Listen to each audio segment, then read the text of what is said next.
Hello and welcome to study support. हम discuss कर रहे हैं अपनी series most expected objective questions for the exam JKSSB accounts assistant in Panchayat Raj. Okay, और इसका जो पहला सेक्शन है that is general knowledge with special reference to J and K, जिसके 30 मार्क्स हैं, उसी के हम most expected objective questions discuss कर रहे हैं।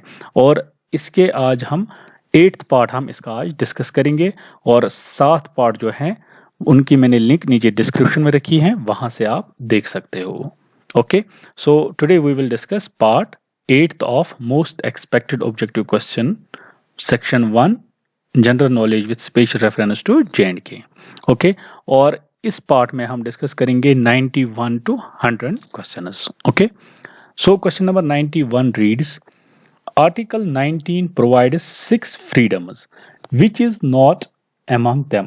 जो आर्टिकल 19 है, article 19 is a fundamental right और ये 6 फ्रीडम प्रोवाइड करता है सिटीजन्स को। और क्वेश्चन बोलता है which is not among them. So कौन सा नहीं है इन 6 फ्रीडम्स में? Option A freedom of speech and expression, option B assemble peacefully and without arms, option C form associations or unions, option D reside and settle in any part of your state only। okay, so answer D, that is reside and settle in any part of your state only। ये जो article 19 के 6 freedoms जो provide करता है उनमें से नहीं है। And the correct thing is that reside and settle in any part of India, not in your state only। Okay, so हम रिजाइड कर सकते हैं, सेटल कर सकते हैं किसी भी पार्ट ऑफ इंडिया के, और यहाँ पे जो ऑफ यूर स्टेट ओनली है, this is the wrong. Okay, देखिए 6 फ्रीडम आर्टिकल 19 जो 6 फ्रीडम्स प्रोवाइड करता है मैंने यहाँ रखे हैं आपके लिए, आप देख लीजिएगा। Freedom of speech and expression पहला है, यानी स्पीच और एक्सप्रेशन इसका फ्रीडम। उसके बाद assemble peacefully and without arms, यानी आप पीसफुली असेंबल जैसे प्रोटेस्ट होता है या किसी और चीज़ के लिए पीसफुली आप असेंबल होना है आपको, और विथआउट आर्म्स। उसके बाद फॉर्म एसोसिएशंस और यूनियंस, यानी हम फ्रीडम देता है आर्टिकल 19 कि हम एसोसिएशंस बनाएं या यूनियंस बनाएं। उसके बाद reside and settle in any part of territory of India, यानी पूरे इंडिया में कहीं भी आप रिजाइड एंड सेटल कर सकते हो। उसके बाद move freely throughout the territory of India, यानी कहीं भी आप मूव कर सकते हो throughout the territory of India. उसके बाद लास्ट जो है, जो 6th फ्रीडम है, that is practice any profession और to carry any occupation trade और बिजनेस, यानी कोई भी प्रोफेशन आप प्रैक्टिस कर सकते हैं या कोई भी ऑक्यूपेशन आप कैरी कर सकते हैं या ट्रेड और business. Okay, these are the 6 freedoms provided by article 19। ये एक बार आप लिख लीजिएगा, कभी भी इस पे क्वेश्चन आता है तो ये 6 फ्रीडम्स प्रोवाइड करता है article 19, that is the fundamental right. Then question number 92, under the chairmanship of whom committee for evolution of new education policy submitted its report in May 2016। Okay, जो न्यू एजुकेशन पॉलिसी आपने सुना होगा अभी, जिसपे cabinet ने जिसको approve भी किया है, उस पे जो उसी पे ये क्वेश्चन है। आप समझ लीजिए कि ये करंट अफेयर्स का क्वेश्चन है। ओके, और इस पे मैं अभी 2 क्वेश्चन डिस्कस करूंगा, लेकिन बाद में और मैं इस पे क्वेश्चन डिस्कस करूंगा, हो सकता है इस पे क्वेश्चन आ जाएं। Okay, because this is one of the जैसे पीएम ने खुद कहा है, it is a historical moment for education. Okay, so new education policy पे ये क्वेश्चन है और ये बोलता है under the chairmanship of whom, यानी किसके चेयरमैनशिप में जो committee for evolution of new education policy है, उन्होंने सबमिट किया है report in May 2016। Option A late Shri TSR Subramanian, option B doctor K Kasturirangan, option C Reena Ray, option D Shri Sanjay Dhotre. Okay, so the answer is A, that is late Shri TSR Subramanian. ओके, सो इन्हीं की chairmanship में जो committee for evolution of new education policy है, उन्होंने मई में report submit किया, और उसके बाद जो न्यू एजुकेशन पॉलिसी के जो ड्राफ्ट्स हैं ये कमेटी यहीं से उसके जो मेन पॉइंट्स है वो लिए गए। ओके, वो हम आगे देखेंगे और जब हम डिस्कस करेंगे न्यू एजुकेशन पॉलिसी में। ओके, और एक क्वेश्चन है इसी न्यू एजुकेशन पॉलिसी से मैंने लिया है। According to the new National Education Policy 2020, teacher will be able to teach lessons in mother tongue or regional language up to grade, यानी किस ग्रेड तक आप जो टीचर्स हैं वो मदर लैंग्वेज या मदर टंग या रीजनल लैंग्वेज में पढ़ा सकते हैं। Option A grade 3, option B grade 4, option C grade 5, option D grade 8। Okay, the answer is C, that is grade 5 तक मदर टंग या रीजनल लैंग्वेज में टीचर्स पढ़ा सकते हैं according to the national education policy 2020, यानी कोई और language impose नहीं कर सकते हैं। Okay, so it is up to the grade 5th। Then question number 94, sustainable development goal succeeded. जो सस्टेनेबल डेवलपमेंट गोल्स हैं जो आपके सिलेबस में हैं, ये किसके बाद आए? Okay, option A millennium development goals, multiple development grants, millennium development grants और मल्टीपल डेवलपमेंट गोल्स। सो जो सस्टेनेबल डेवलपमेंट गोल्स हैं इससे पहले ये किसके बाद आए? Okay, this is the question. The answer is millennium development goals, option A, that is जो सस्टेनेबल डेवलपमेंट गोल्स हैं ये आए हैं मिलेनियम डेवलपमेंट गोल्स के बाद। ओके, देखिए जो मिलेनियम डेवलपमेंट गोल्स हैं ये टोटल 8 थे और ये 2000 में इनको अडॉप्ट किया गया है बाय 189 कंट्रीज ने, जो यूएन के मेंबर्स थे। और इसका टारगेट था इन 8 मिलेनियम डेवलपमेंट गोल्स का जो टारगेट था to be achieved by the year 2015। Okay, और इसमें जो वर्ल्ड लीडर्स थे they were committed to combat poverty, hunger, disease, illiteracy, environmental degradation and discrimination against women. यहाँ मैंने ये सारे 8 जो 8 मिलेनियम डेवलपमेंट गोल्स हैं ये मैंने दिए हैं यहाँ पे। ओके, और ये जो main hot topics of the world हैं उसी के बारे में है, जैसे eradicate extreme poverty and hunger, उसके बाद universal primary education, gender equality and empower women, उसके बाद reduce child mortality, improve maternal health और combat HIV, AIDS, malaria and other diseases और एनवायरमेंटल सस्टेनेबिलिटी, और लास्ट जो है that is global partnership for development. Okay, these were the 8 millennium development goals जो 2000 में adopt किए गए थे बाय यूएन मेंबर स्टेट्स और इनका टारगेट था टू अचीव बाय 2015। ओके, उसके बाद आए सस्टेनेबल डेवलपमेंट गोल्स, ये आए हैं 2015 में और ये 17 हैं and these are much broader, deeper, far more ambitious in scope. Okay, sustainable development goals. Okay, और ये 17 हैं और ये जो मिलेनियम डेवलपमेंट गोल्स हैं ये 8 थे। ओके, सो और एक स्लाइड मैंने रखी है यहाँ पे आपके हेल्प के लिए।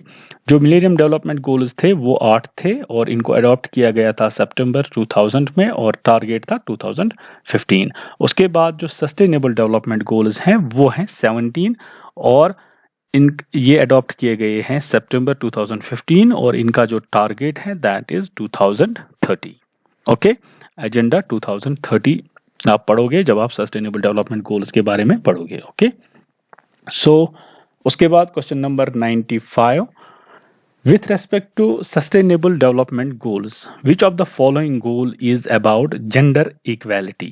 जो जेंडर सस्टेनेबल डेवलपमेंट गोल्स अभी मैंने बताया 17 है और कौन सा गोल है फॉर जेंडर इक्वालिटी? क्या गोल नंबर 1, 2, 3, 5 और 7? The answer is C, that is goal number 5 is about the gender equality. देखिए सस्टेनेबल डेवलपमेंट गोल 17 है, ठीक है। पोवर्टी के बारे में है पहला गोल यानी नो पोवर्टी, उसके बाद दूसरा है जीरो हंगर, देन तीसरा है हेल्थ के बारे में, fourth is regarding the education और fifth is regarding the gender equality. आपको ये सारे याद रखने हैं, एक बार लिख लीजिएगा। ये स्लाइड बहुत ही इंपॉर्टेंट है, शॉर्ट स्लाइड है और बहुत ही इंपॉर्टेंट स्लाइड है। ओके, सो आपको ये याद रखना है, कोई भी गोल आ सकता है। फॉर एग्जाम्पल अभी है जो फिफ्थ जेंडर इक्वालिटी पे कौन सा गोल है, दैट इज गोल नंबर 5। तो कभी ऐसा भी आ सकता है कि जो पहला गोल कौन सा है, that is on poverty. Okay, so आपको ये एक बार लिखना है, ये पूरी स्लाइड बहुत ही इजी है, एक दो बार लिख लीजिएगा, आपको ये याद हो जाएंगे।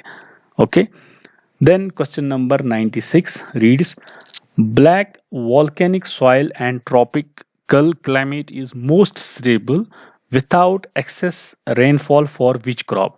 यानी जो ब्लैक सॉइल है, वॉल्केनिक ब्लैक सॉइल और ट्रॉपिकल क्लाइमेट, ओके, और ज़्यादा रेनफॉल भी नहीं होना चाहिए, ये किस क्रॉप के लिए सुटेबल है?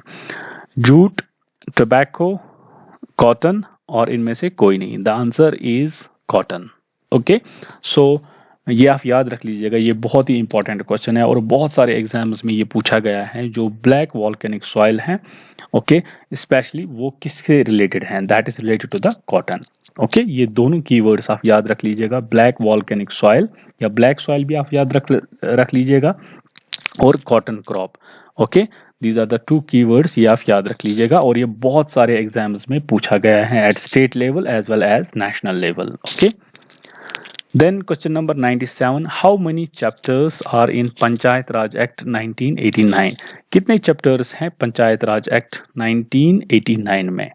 The answer is C, that is 15। अब यहाँ पे एक क्वेश्चन हो सकता है, एक कंफ्यूजन हो सकता है आप में से कि जो पंचायत राज एक्ट 1989 है इसमें 14 चैप्टर्स हैं। ओके, लेकिन इसमें एक अमेंडमेंट हुई थी इन 2018 और उसके बाद इसमें और एक चैप्टर ऐड किया गया था। पहले तो इसमें 14 ही चैप्टर्स थे जब ये एक्ट आया, लेकिन उसके बाद जब अमेंडमेंट आया 2018 में, उसके बाद इसमें और एक चैप्टर ऐड किया गया। Now there are 15 chapters in Panchayati Raj act 1989 amended in 2018। Okay, so उसके बाद और एक क्वेश्चन है इसी पे, How many schedules are in Panchayati Raj Act 1989? कितने schedules हैं इसमें? And this is a very easy. There are 6 schedules in Panchayati Raj act 1989। इस लेवल के भी क्वेश्चन आ सकते हैं, एसएसबी कुछ भी पूछ सकता है, जेके एसएसबी। ओके, वो यूजुअली इजी और मीडियम लेवल के क्वेश्चंस पूछता है, and it is one of the easy question. Then question number 99, consider the following statements regarding Sonmarg. Okay, Sonmarg is an important tourist destination in Jammu and Kashmir, and Sonmarg के बारे में ये question है और आपके syllabus में है important tourist destinations. सो पहला है जो स्टेटमेंट है नीचे दिए हैं सोनमर्ग के बारे में, ये आपको देखने हैं। पहला स्टेटमेंट है, it is a stop over from the trade route to Ladakh. ये एक स्टॉप है ट्रेड रूट टू लद्दाख के लिए। It is situated at the bank of Nalai Sindh, a major tributary of Jhelum River. ये नालाई सिंध के ऊपर है जो एक ट्रिब्यूटरी है झेलम की। It had historical significance and was a gateway on ancient Silk route along with Gilgit connecting Kashmir with Tibet. इसकी historical significance है और ये एक गेटवे था जो एंशंट सिल्क रूट है, बहुत ही मशहूर रूट है एंशंट सिल्क रूट। ओके, और ये गिलगिट को अलोंग विद गिलगिट, और ये कनेक्ट करता था कश्मीर को विद तिब्बत के साथ। ओके, और फोर्थ स्टेटमेंट इसके बारे में है, it is a hill station in Ganderbal district in the Jammu and Kashmir. यानी जो सोनमर्ग है ये गांधरबल डिस्ट्रिक्ट में एक हिल स्टेशन है जम्मू एंड कश्मीर में, और ये गांधरबल डिस्ट्रिक्ट में है। ओके, ये फोर्थ स्टेटमेंट बोलता है। तो which of the above is correct? अब इनमें से कौन सा सही है सोनमर्ग के बारे में? ओके, सोनमर्ग को बोलते हैं मीडो ऑफ गोल्ड भी इसको बोलते हैं। ओके, सो ये सारे स्टेटमेंट्स जो हैं सोनमर्ग के बारे में सही हैं। ओके, ये एक ट्रेड रूट है टू लद्दाख, ये नालाई सिंध पे है, ये इसकी हिस्टोरिकल सिग्निफिकेंस है regarding the ancient silk route, and it is in district Ganderbal, and it is a hill station. Okay, उसके बाद question number 100, Panchayati Raj system is based on the vision of. जो पंचायती राज सिस्टम है ये किनके विजन पे based है? Option A Mahatma Gandhi, option B Rabindranath Tagore, option C Ram Mohan Roy, and option D none of them. This is based on the vision of Mahatma Gandhi. Okay, the Panchayati Raj system in India is based on the vision of Mahatma Gandhi. Okay, so इसके बाद हम next video that is the part 9 हम discuss करेंगे for section 1, that is general knowledge with special reference to J&K, ये हमारा next video होगा, इसमें हम और क्वेश्चंस डिस्कस करेंगे. Okay, so thanks for watching. Do like, do share and also subscribe to the channel. Thanks for watching.